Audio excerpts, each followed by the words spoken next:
6 famous legends destroyed by syphilis. Number 3 will shock you. History remembers legends, not illnesses.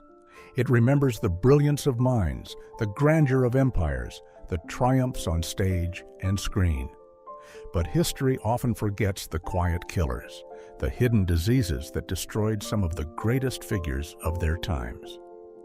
Among them, one disease stands out not only for its prevalence, but also for its devastating ability to remain invisible behind the facade of fame, fortune, and genius: syphilis. Before the advent of antibiotics, syphilis was a silent predator.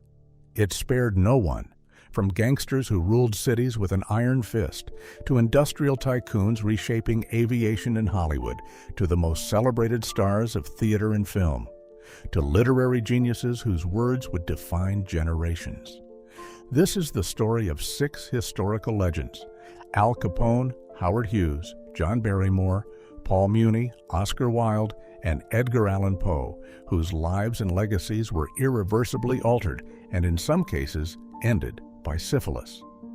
Their tales reveal not just the destructive power of a bacterial infection, but the profound cultural and historical consequences of a disease so stigmatized that families, biographers, and even medical professionals concealed its presence. 1. Al Capone, America's most notorious gangster. Alphonse Gabriel Capone, born in Brooklyn, New York in 1899, rose from modest beginnings to become America's most infamous gangster during the Prohibition era. Capone's criminal empire dominated Chicago in the 1920s, encompassing bootlegging, gambling, and prostitution, generating an estimated $100 million annually, over $1.5 billion in today's dollars. Rivals feared him. Law enforcement struggled to contain him. Yet despite his outward control and strategic genius, Capone would ultimately be defeated not by his enemies or the law, but by a microscopic organism. Medical records indicate Capone likely contracted syphilis in his teenage years, possibly during his early work in brothels. At the time, effective treatments were limited, socially stigmatized, and often ignored. According to prison medical records from Alcatraz, where Capone was incarcerated in the 1930s, he was diagnosed with neurosyphilis, the neurological manifestation of untreated syphilis.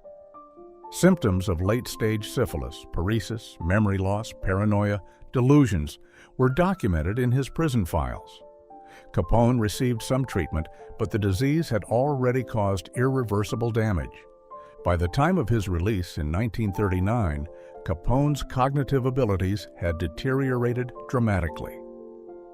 The man who once orchestrated a criminal empire with military precision could no longer perform basic arithmetic or maintain coherent conversations. His temper, once controlled and calculated, became erratic. By 1945, Capone exhibited childlike behavior. He would fish in his swimming pool, imagining he caught enormous fish, and conversed with people who were not present. He died on January 25, 1947, at his Palm Island estate in Florida. While the official cause of death was listed as stroke and pneumonia, the underlying condition responsible for his cognitive collapse was neurosyphilis. Medical historians note the cruel irony. By the mid-1940s, penicillin was available and could have treated Capone's infection had he contracted it a decade later. One of history's most notorious criminals was defeated not by justice, but by a disease that modern medicine had rendered nearly powerless.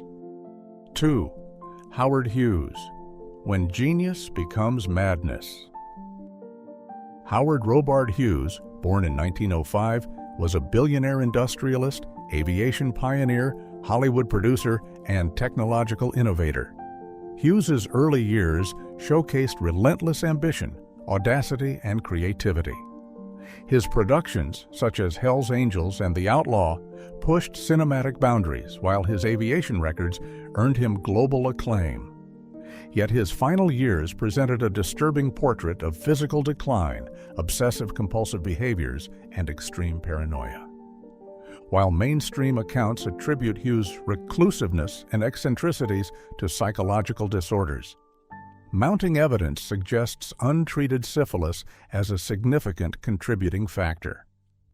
Neurosyphilitic symptoms, paranoia, obsessive behaviors, deteriorating personal hygiene, cognitive decline closely align with Hughes's documented behaviors in the 1950s and 1960s. Hughes's history of promiscuity during the 1920s and 1930s, particularly within Hollywood's social circles where syphilis prevalence was high, created substantial opportunity for infection. Hughes's transformation was striking. In the 1930s and 1940s, he remained functional, piloting planes, managing businesses, and appearing publicly. By the 1960s, he became a near-total recluse. He repeated movies for days, dictated overly detailed operational manuals, and avoided human contact. Physically, Hughes wasted away. By the time of his death in 1976, the 6'4" tycoon weighed just 90 pounds, with long nails and hair, suffering severe malnutrition despite immense wealth. Medical historians point to Hughes's private medical team as a complicating factor. Dependent on his fortune, these physicians were unlikely to insist on testing or treatment for a stigmatized disease. Combined with Hughes's reclusiveness, proper diagnosis and intervention were impossible. Had Hughes contracted syphilis a decade or two later, antibiotics could have preserved both his mind and body. Instead, one of history's greatest fortunes could not prevent the physical and neurological devastation caused by a treatable infection. 3. John Barrymore, author. The Great Profile's Hidden Decline. John Barrymore, born in 1882, was celebrated as the Great Profile, a leading figure in both American theater and early cinema. His Shakespearean performances, matinee idol status, and charisma made him a cultural icon. Yet despite his public success, Barrymore experienced a mysterious decline that has long been attributed solely to alcoholism. Recent medical assessments suggest neurosyphilis played a central role in his rapid cognitive collapse. Barrymore's decline became evident in the late 1930s, characterized by severe memory lapses, erratic behavior, and physical deterioration. During this period, he could no longer memorize his lines, prompting the use of hidden earpieces and off-camera prompting. Contemporaries observed alternating periods of lucidity and confusion, inappropriate outbursts, and disorientation. Barrymore's sexual history exposed him to significant risk. From his early theater days through Hollywood, his numerous relationships with actresses, chorus girls, and socialites occurred in an era when syphilis was widespread but socially stigmatized. While alcoholism certainly impacted his health, it cannot fully explain the profound cognitive collapse he experienced. Historians note that the Barrymore family likely contributed to concealing the disease to protect the dynasty's reputation. He died on May 29, 1942, officially from cirrhosis and kidney failure, though neurosyphilis likely played a substantial role. 4. Paul Muni, A Star's Silent Decline. Paul Muni, born in 1895, was a transformative actor of early Hollywood, winning an Academy Award for The Story of Louis Pasteur. Known for his meticulous character preparation and aversion to Hollywood glamour, Muni's career was remarkable. Yet in the 1940s, his professional trajectory changed abruptly. Muni began displaying erratic behavior, including forgotten lines, irrational anger, and withdrawal from projects. While official biographies cite rheumatoid arthritis and heart issues, contemporaneous accounts suggest neurological problems consistent with tertiary syphilis. Muni's early years in Yiddish theater, an environment with high infection rates, and his lifestyle created a plausible pathway for syphilis exposure. By the early 1950s, Muni had effectively withdrawn from film, retiring at age 61. Patterns of remission and relapse, personality changes, and occasional attempts at returning to work align with neurosyphilitic progression. While conclusive evidence remains elusive due to sanitized records, the circumstantial medical and behavioral evidence suggests a disease that may have robbed Hollywood of one of its most respected actors. 5. Oscar Wilde, wit consumed by disease. Oscar Wilde, born in 1854, was a playwright, poet, novelist, and conversationalist whose works such as The Importance of Being Earnest and The Picture of Dorian Gray epitomized Victorian wit and literary sophistication. Wilde's final years were marked by imprisonment for gross indecency in 1895, resulting in a sharp decline in health. Medical historians suggest tertiary syphilis contributed significantly to his physical and cognitive deterioration. Wilde's symptoms, ear infections spreading to the meninges, cognitive decline, and general physical wasting are consistent with neurosyphilis. Likely exposure occurred in his university years or early adulthood through encounters with both women and men, including sex workers, before his imprisonment. Despite declining health, Wilde retained his wit almost to the end. Reports from his final years in Paris describe a man physically diminished but mentally sharp, engaging visitors with quips such as, "One of us has to go." He died on November 30th, 1900, officially from cerebral meningitis. Yet modern medical analysis aligns his condition with the final stages of syphilis. Wilde's case exemplifies the cruel intersection of social stigma, delayed treatment, and medical limitations of his era. 6. Edgar Allan Poe, Gothic horror and the hidden plague. Edgar Allan Poe, born in 1809, created some of the most enduring works in American Gothic literature. His stories of madness, decay, and psychological torment were reflections of the human mind at its most fragile. Poe's death in 1849 remains enigmatic, with multiple causes proposed, including alcoholism, rabies, and carbon monoxide poisoning. However, compelling medical evidence suggests neurosyphilis as a plausible underlying cause. In October 1849, Poe was found delirious in Baltimore, wearing clothes not his own, unable to explain his circumstances.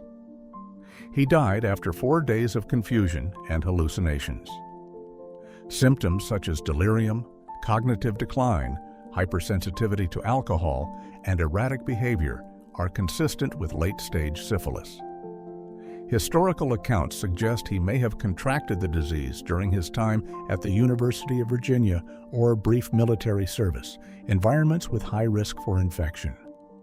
Notably, Poe's sensitivity to alcohol, where a small amount would incapacitate him, matches recognized manifestations of neurosyphilis, which affects cerebral blood vessels and heightens alcohol susceptibility. His death certificate listed phrenitis, or brain inflammation, a common euphemism to conceal syphilitic origins. Poe's own literary explorations of paranoia and hallucinations may have been informed by the early neurological effects of his disease, adding a tragic dimension to his genius. The historical impact of syphilis. The cases of Al Capone, Howard Hughes, John Barrymore, Paul Muni, Oscar Wilde, and Edgar Allan Poe reveal a striking historical pattern. In each instance, a highly visible decline, whether cognitive, physical, or both, was either misattributed to other causes or concealed entirely due to the social stigma surrounding syphilis. Prior to antibiotics, treatments were inadequate, socially stigmatized, or both. Medical historians emphasize that the discovery of penicillin in the 1940s transformed syphilis from a devastating fatal disease to a treatable condition. The timing of these figures' lives meant that they suffered avoidable consequences from infections modern medicine now controls easily. Historians and biographers continue reassessing such cases, highlighting the cultural, artistic, and technological losses attributable to this disease. The secrecy surrounding syphilis affected both contemporary treatment and posthumous historical accounts. Families, studios, and biographers often masked the disease, attributing decline to alcoholism, eccentricity, overwork, or general nervous exhaustion. In doing so, the human cost of stigma was amplified, creating sanitized narratives that obscured the truth. Understanding syphilis's historical impact forces a reconsideration of countless narratives of genius, madness, and decline. How many of the eccentric geniuses were neurologically impaired? How many artistic or scientific achievements were curtailed prematurely by a bacterial infection? The implications extend beyond medicine, touching culture, art, and the trajectory of history itself. The six figures profiled, Al Capone, Howard Hughes, John Barrymore, Paul Muni, Oscar Wilde, and Edgar Allan Poe, represent only the most visible examples of a broader historical trend. Their experiences illustrate the devastating intersection of biology, stigma, and historical circumstance. Syphilis not only damaged bodies and minds, but also reshaped culture, literature, and cinema, leaving us with tantalizing what-ifs. LOL. What plays might Wilde have written had he lived another 2 decades? What innovations might Hughes have achieved unclouded by neurological decline? What performances could Barrymore and Muni have delivered in their prime? What further literary masterpieces could Poe have created? These stories underscore the profound human cost of delayed treatment and social stigma. They also highlight the progress of modern medicine. A disease that once decimated populations is now controllable, its secrets no longer needing concealment. As we study the lives of these historical figures, we are reminded that history is not just shaped by the visible victories and public failures of its giants, but also by the invisible battles fought against diseases that, at the time, were untreatable and taboo. The legacies of these 6 legends are enduring, yet forever marked by a hidden adversary, a microscopic agent that stole years, health, and, in many cases, the full expression of human potential.